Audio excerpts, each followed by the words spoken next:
Hello everyone! Today I'm reviewing this automatic drip irrigation system from Letpot. I have some good things to say about this and some, well, critical things to say as well. But first, let's take a look at what comes with the system. Okay, right on top is an instruction booklet, that's good.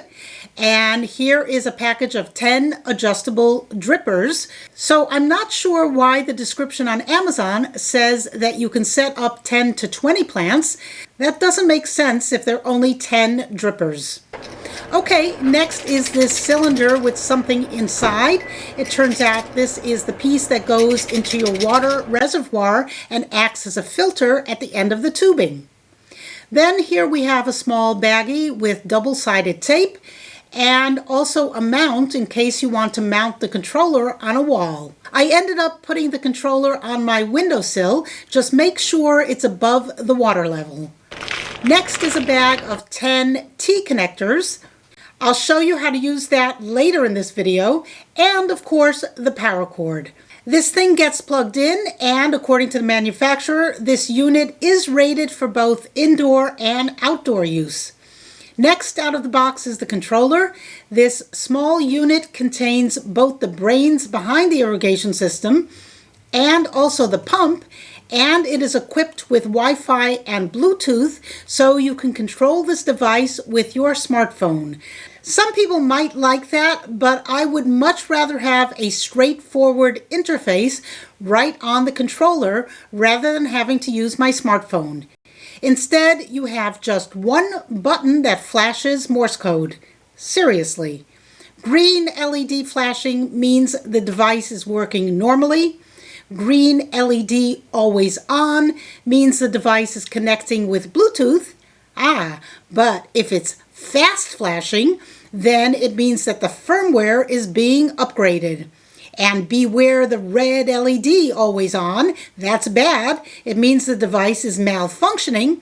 And red LED flashing, that's something about your network being abnormal. Seriously, why can't the interface be more intuitive? This piece here is labeled in, and this one out. That's for the water inlet and outlet. And then this is a reset button. Long press 3 seconds to reset, and this is where the power cord gets plugged in. The light on top is also for manual watering. Press for a 3-minute watering cycle. Okay, next up are 10 what they call water pipe brackets. These are really stakes to put in the soil, and they help direct the water tubing to where you want it to go. And here we have an anti-backflow valve. This will prevent the water from backing up into the pump. Always a good idea. And here we have the water tubing. There should be 10 meters of this, which is just under 33 feet, more than enough for my purposes. This is a nice diagram of how everything needs to be set up. Here's a closer look at some of the pieces. In this little bag is a clip that can be used to mount the controller on a wall with screws, or with this piece of double-sided tape. And here's a closer look at the adjustable dripper. This end you can loosen or tighten depending on how fast you want the water to flow. Okay, let's get this thing set up. So step 1 is to secure the Letpot controller in a suitable position. You can use the metal clip to secure it or place it on a flat surface. So I decided to place it on a flat surface, my windowsill, which turns out to be just fine. Okay, step 2. Ensure that the Letpot controller is positioned higher than the water storage container, and also that the height difference between the Letpot controller and the plants should not be more than 2.5 meters. Again, I need to translate that, and 2.5 meters is about 8 feet. So this windowsill is really perfect. All right, step 3, measure the distance between the Letpot controller and the water storage container, and cut a suitable length of water pipe. So let's go ahead and measure the distance.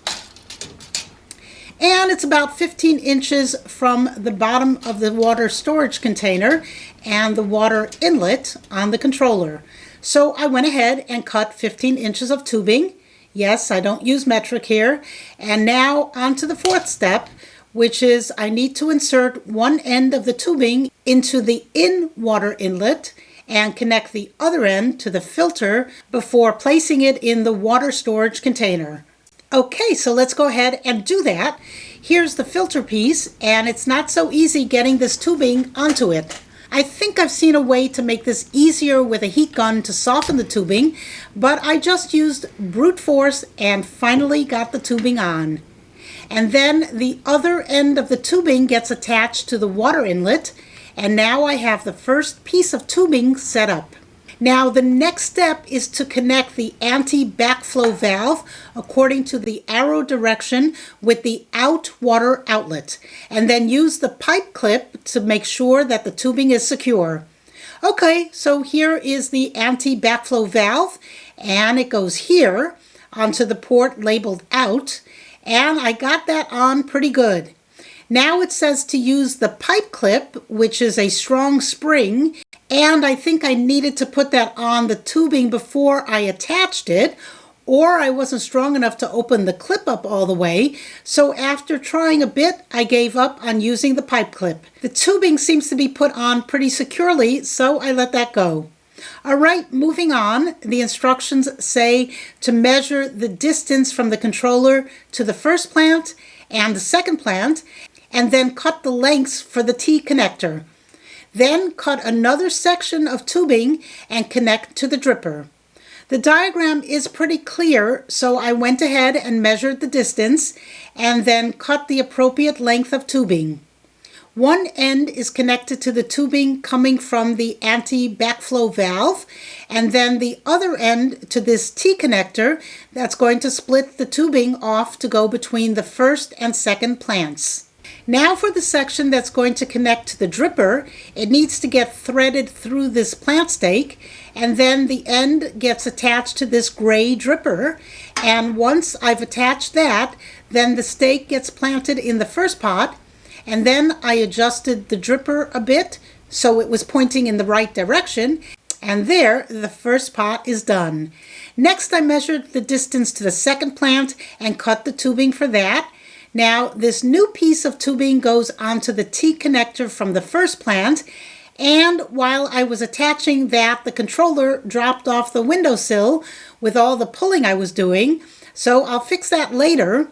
So now it looks like I cut the tubing too long, so I snipped it, and now this end needs its own T connector, and on it goes. And now for the dripper. And once that's on, this gets threaded through the plant stake and then staked into the soil of plant number 2.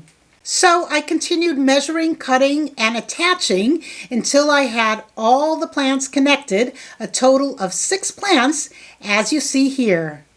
Now for the moment of truth. Let's plug this in, and we have a green flashing light, which means the device is working properly. Thank goodness for Morse code. So I pushed the button, and you can see the drippers are dripping. And now I need to adjust the flow by twisting the ends to either make them drip faster or slower, depending on the plant's needs. Okay, so far so good. Now I have to figure out the app and make another video. Meanwhile, I'm just going to use this in manual mode, which seems a little silly. I really wish there was an interface to set this up to go on and off without an app. So that's it until the next time when I figure out the app. Thanks for watching. Bye.